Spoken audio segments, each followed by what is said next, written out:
Olá pessoal, meu nome é André e hoje eu vou apresentar para vocês o trabalho intitulado A Zoologia em Criador de Estrelas de Olaf Stapledon. Então, inicialmente, o livro Criador de Estrelas ele foi publicado em 1937 e ele tem um teor de ficção científica. A história do livro ela consiste em um homem inglês que, ao se deitar num monte, ele acaba visualizando a noite estrelada e passa por uma viagem pelo espaço-tempo num estado espiritual.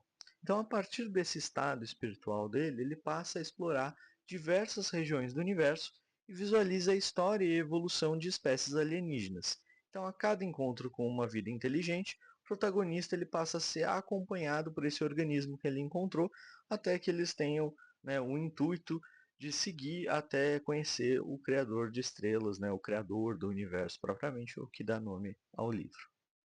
Então, o objetivo do nosso trabalho, ela consistiu em apresentar as características das principais inspirações biológicas no âmbito de zoologia citado no livro. E para isso nós utilizamos uma metodologia de análise de conteúdo.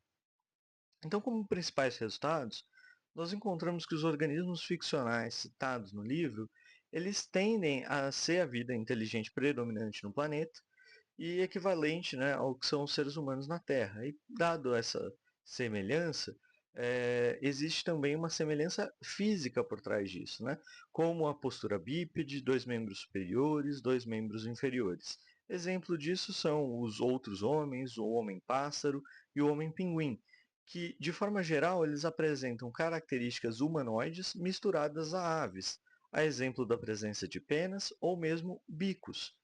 E também existem outros organismos humanoides, mas que apresentam características de outros organismos zoológicos. A exemplo disso, os homens marinhos que apresentam atributos de equinodermas.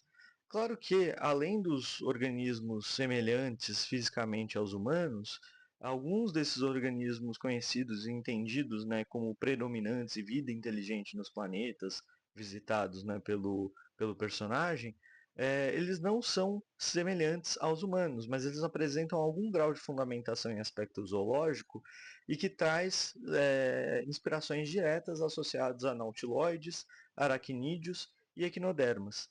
Isso inclusive citado pelo próprio autor no livro. Né? Então, para a formação das raças alienígenas ficcionais, houve inspirações em organismos completos ou mesmo características biológicas específicas de diferentes espécies. E é interessante também no livro que o autor ele acaba abordando relações ecológicas complexas entre os organismos que dominam alguns determinados planetas. Então, como conclusão, as características zoológicas apresentadas pelo autor, elas servem para familiarizar o leitor sobre as espécies apresentadas. Então, eles demonstram, às vezes, semelhanças e discrepâncias com os seres humanos que são a espécie como referência utilizada pelo autor para auxiliar, né, o leitor a começar a entender como é que são as características de determinado organismo. Então, era isso que eu gostaria de apresentar para vocês. Eu fico à disposição para qualquer eventual pergunta nos comentários. Muito obrigado.